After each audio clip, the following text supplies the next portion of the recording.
Assalamualaikum warahmatullahi wabarakatuh. Balik lagi bersama saya Fikri. Halo guys, bagaimana kabar kalian? Semoga selalu baik-baik saja, semoga selalu dalam lindungan Allah Subhanahu wa taala dan semoga selalu dijauhi dari segala mara bahaya dan kesusahan serta segala penyakit, amin ya rabbal alamin. Dan jangan lupa guys untuk selalu bersyukur atas apa yang telah Allah berikan pada kita selama ini. Oke guys, hari ini saya akan menunaikan satu permintaan yang ada di DM Instagram saya. Membawa saya pada sebuah channel bernama Destinasi Megah. Judulnya cukup menarik, 7 negara Asia yang teringin jadi Malaysia. Saya agak bingung ini guys. Ingin menjadi Malaysia dalam arti apa ya? Mungkin ingin seperti kali ya. Ingin menjadi di sini, ingin seperti gitu. Tapi untuk lebih jelasnya kita langsung lihat aja guys, sama-sama seperti apa videonya. 7 negara. 7 negara. Impian yang sama. Dan impian itu adalah jadi seperti Malaysia. Ya betul. Jadi seperti ya. Bangga diri yang melampaukan. Ya. Tapi tunggu dulu. Apa yang akan anda dengar dalam video ini bukan sekadar pendapat. Ini adalah fakta, data dan kisah nyata yang membuktikan bahawa Malaysia sedang diperhatikan oleh dunia dengan cara yang ramai daripada kita sendiri tidak sedar. Di sebalik semua isu dalaman yang kita hadapi setiap hari, kos sara hidup, politik, banjir, ada negara-negara lain yang tengah duduk dalam mesyuarat, dalam Dewan Parlimen mereka, dalam bilik-bilik pejabat yang gelap dan berkata, kita perlu jadi seperti Malaysia. Oh, menarik Dan sekali. itu sepatutnya buat anda rasa sesuatu. Boot web. Sebelum kita teruskan, sila subscribe supaya anda tak terlepas semua perkongsian penting saya. Tulis I subscribe di ruangan komen dan saya sendiri akan sambut anda ke dalam komuniti ini. Baik, jom kita mula. Kita mulakan dengan nombor 7 dalam senarai hari ini. Nepal. Sebuah negara yang terkenal dengan Gunung Everest dan keindahan alam semula jadi Jauh yang dari luar Asia biasa. Tenggara ya, Nepal. Tapi di sebalik keindahan itu, tersimpan satu realiti yang pahit. Menurut data World Bank tahun 2022, pendapatan per kapita Nepal hanya sekitar $1,200 Amerika setahun. Dalam Untuk setahun. faham betapa rendahnya angka ini, Malaysia mencatatkan pendapatan per kapita melebihi $12,000 Amerika pada tahun hampir yang sama, 10 kali lipat. 10 kali ganda lebih tinggi. Ada seorang pemuda bernama Anil, anak petani dari kawasan luar bandar Nepal. Dia datang ke Malaysia bekerja di ladang sawit di Sabah. Ada orang Nepal kerja di Selama 3 Malaysia. tahun di sini, dia perhatikan satu perkara yang tak pernah dia nampak di kampung halamannya sendiri. Orang pelbagai kaum hidup berdampingan, berniaga bersama, makan di kedai yang sama. Bila dia balik ke Nepal, dia cuba buka kedai makan kecil dengan konsep yang dia pelajari di Malaysia. Konsep campuran. Terbuka untuk semua. Memang tak sama persis, tapi dia kata satu benda yang mengena di hati. Di Malaysia, saya belajar bahawa perbezaan boleh jadi kekuatan. Ya. Itu bukan sekadar kata-kata indah. Itu adalah sesuatu yang Nepal dan ramai negara lain masih berjuang untuk capai. Tapi Ya. Nepal bukan satu-satunya. Ada negara ke-6 dalam senarai kita yang bukan sahaja kagum dengan Malaysia. Mereka sedang berusaha keras untuk meniru satu industri kita yang bernilai berbilion ringgit. Bangladesh. Negara dengan populasi lebih 170 juta orang, padat dan besar penuh juga tenaga manusia. populasinya.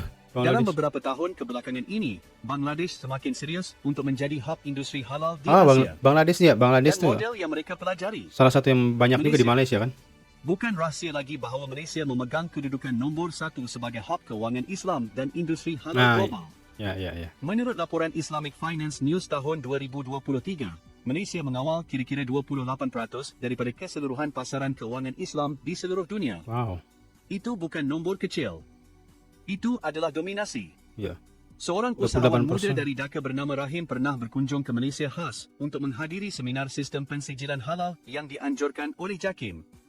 Dia pulang ke Bangladesh dengan satu misi, bawa balik sistem itu ke negaranya. Wow. Tapi dia mengakui sesuatu yang jujur, Bangladesh boleh tiru prosesnya, tapi mereka tak boleh tiru kepercayaan yang Malaysia dah bina selama berdekat-dekat dengan pasaran global. Iya dah, Kepercayaan itu sulit. tidak dibeli. Ia Proses. diperolehi dengan masa, dengan Ya. konsistensi, dan dengan integriti sistem yang kita jaga. Betul. Dan skim yang Bangladesh belum miliki. Tapi ada sesuatu lagi yang lebih mendalam, sesuatu yang buat sebuah negara pulau kecil di selatan Asia rasa amat tertekan bila melihat Malaysia. Apa tuh? Nah, Sri Lanka. Sri Lanka. Pada tahun 2022, dunia menyaksikan sesuatu yang jarang berlaku. Rakyat Sri Lanka menyerbu masuk ke istana presiden mereka sendiri. Ya. Krisis ekonomi yang menghancurkan. Wang tiada nilai. Parah ini Barangan Sri Lanka. keperluan asas pun susah nak cari. Ia adalah kejatuhan yang paling dramatik dalam sejarah moden Asia Selatan. Tapi apa yang berlaku selepas itu?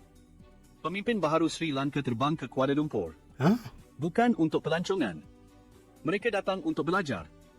Mereka duduk bersama pakar ekonomi Malaysia dan bertanya soalan yang paling asas. Bagaimana Malaysia berjaya meneruskan ekonomi berbilang kaum, berbilang agama, tanpa jatuh tersungkur. Menurut analisis IMF yang dikeluarkan pada 2023, Sri Lanka memerlukan antara 10 hingga 15 tahun untuk mencapai tahap kestabilan ekonomi yang Malaysia sudah miliki hari ini. Di tengah-tengah krisis itu, ada seorang ibu tunggal masih bernama lama pria berarti. yang tinggal di pinggiran Colombo. Anaknya yang baru habis universiti tidak dapat kerja di Sri Lanka. Tiada peluang. Tiada harapan. Ya, Sri Lanka Dia emang. akhirnya dapat tawaran kerja di sebuah syarikat di Kuala Lumpur. Ah, Dan pria, dalam air mata yang bercampur antara sedih dan syukur, berkata, sekurang-kurangnya ada negara yang masih boleh beri anak saya masa depan.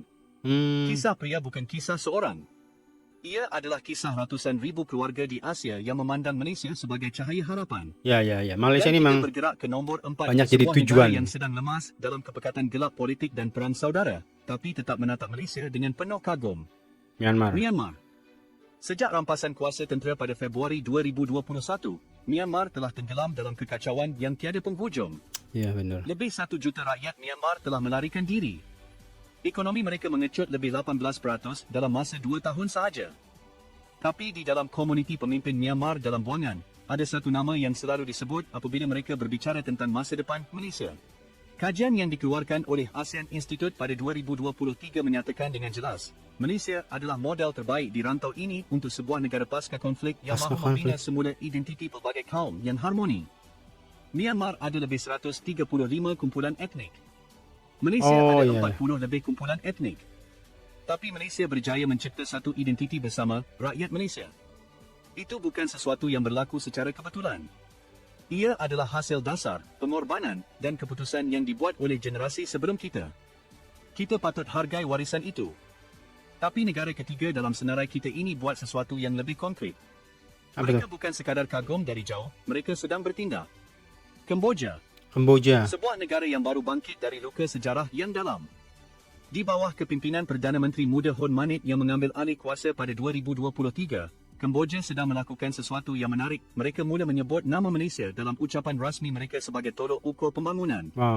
Dalam sebuah forum ekonomi ASEAN pada akhir 2023, Hun Manet berkata dengan terang-terangan bahawa Malaysia adalah benchmark pembangunan yang Kemboja ingin capai dalam tempoh 20 tahun. 20 tahun. Menurut data dari Pertubuhan Pelancongan Dunia, untuk tahun 2023, Malaysia menerima lebih 26 juta pelancong sebelum pandemik COVID-19.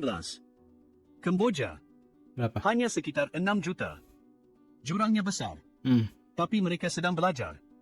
Soka, seorang pengusaha hotel muda dari Phnom Penh, menghantar 2 orang stafnya ke Malaysia selama sebulan bukan untuk belajar teknikal, tapi untuk belajar hospitality culture yang Malaysia terkenal dengannya.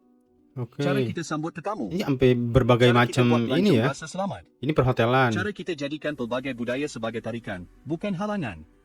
Dia kata, di Kemboja kami ada keindahan alam.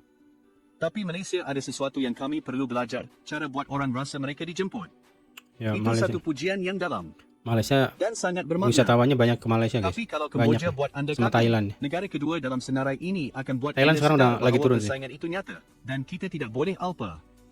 Vietnam. Negara yang dalam masa 30 tahun telah transformasi dirinya dari salah satu negara termiskin di Asia kepada kuasa ekonomi baru yang sedang meningkat. Ya, di Asia Tenggara. Hari ini, Vietnam adalah salah satu destinasi pelaburan pembuatan yang paling hangat di dunia. Betul. Dan dalam industri yang paling kritikal pada abad ke-21, industri semikonduktor, Vietnam sedang mengejar Malaysia dengan laju yang membimbangkan. Wah, Menurut laporan Semiconductor Industry Association tahun 2024, Malaysia mengawal kira-kira 13% daripada keseluruhan bekalan chip semikonduktor global. wow. Vietnam, mereka baru mencapai sekitar 3%. Masih jauh di belakang. Tapi dalam mesyuarat dalaman kerajaan Vietnam yang kemudiannya bocor dan dilaporkan oleh media tempatan mereka, pegawai kanan mereka mengakui bahawa Malaysia masih 15 tahun ke hadapan dalam ekosistem pembuatan berteknologi tinggi ini. Ya, ekosistem 15 itu harus tahun. dibentuk itu. Itu bukan jurang kecil. Ada seorang jurutera muda bernama Nguyen dari Ho Chi Minh City yang mendapat beasiswa untuk belajar di Universiti Sains Malaysia di Pulau Pinang. 4 tahun di Malaysia mengubah perspektifnya sepenuhnya. Bila dia balik ke Vietnam, dia kata satu benda yang membuatkan rakannya terdiam. Di Malaysia, mereka bukan sekadar buat chip. Mereka bina ekosistem. Ya, saling Itu beza ini. dia. Nguyen akhirnya dapat tawaran kerja di sebuah syarikat semikonduktor di Pulau Pinang. Dan dia kembali ke Malaysia. Bukan sebab tak cintakan negaranya, tapi sebab peluang itu ada di sini. Kita ada sesuatu yang negara lain masih berjuang untuk cipta. Dan sekarang kita sampai ke nombor 1. Negara yang paling ramai antara kita punya kenalan pribadi dengannya. Negara yang bahasanya hampir sama dengan kita. Negara yang 270 juta Indonesia. penduduknya kadang-kadang buat kita giling kepada, tetapi diam-diam, ada pemimpin mereka yang tengah memerhatikan kita dengan penuh serius. Indonesia. Ekonomi terbesar di ASEAN. Negara demokrasi ketiga terbesar di dunia. Kaya dengan sumber alam yang melimpah ruah. Tapi dalam kempen Presiden 2024, Prabowo Subianto yang kini menjadi Presiden Indonesia secara terbuka menyebut model sistem pendidikan Malaysia sebagai contoh yang perlu diikuti oleh Indonesia. Itu bukan perkara kecil. Itu pengakuan dari seorang pemimpin negara besar. Dan angka-angka membuktikan mengapa. Menurut QS World University Rankings 2024, Universitas Malaysia, University Malaysia berjaya masuk dalam senarai 150 universiti terbaik dunia. Indonesia, dengan populasi yang hampir 10 kali ganda lebih ramai dari Malaysia, hanya berjaya memasukkan satu universiti dalam senarai yang sama.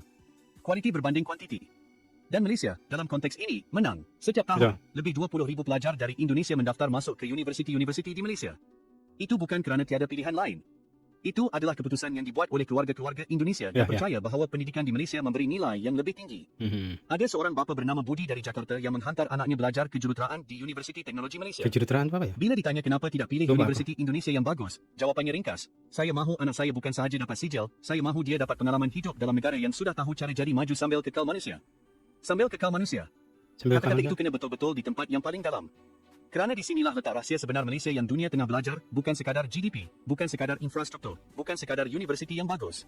Malaysia adalah bukti hidup bahawa pelbagai kaum, pelbagai agama, pelbagai bahasa boleh hidup bersama. Boleh bina negara bersama. Pelbagai negara bersama. Nepal sedang mengimpikannya. Bangladesh sedang cuba menirunya. Sri Lanka baru sedar betapa mahalnya nilainya apabila ia hilang. Myanmar sedang menangis kerana belum milikinya. Kemboja sedang belajar dengan penuh kesungguhan. Vietnam sedang bersaing untuk mengejar tahapnya.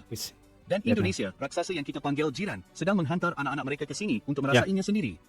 Tapi soalan yang paling penting bukan tentang negara lain. Soalan yang paling penting adalah tentang kita. Adakah kita, rakyat Malaysia, masih menghargai apa yang kita miliki? Setiap kali kita berkelahi atas nama kaum dan agama, setiap kali kita biarkan politik pecah belah kita, setiap kali kita ambil mudah keharmonian yang generasi sebelum kita bina dengan darah dan air mata, kita sedang menghancurkan perkara yang buat 7 negara ini teringin jadi seperti kita. Kajian Global Peace Index 2023 meletakkan Malaysia dalam senarai 10 negara paling aman dan stabil di Asia Tenggara. Bukan kerana kita sempurna, tapi kerana kita masih berjaya kekalkan sesuatu yang sangat jarang di dunia ini, keseimbangan yang rapor tapi nyata antara perbezaan dan perpaduan. Masih ada PR-nya lah ya. Jangan tunggu ia hilang baru kita sedar nilainya.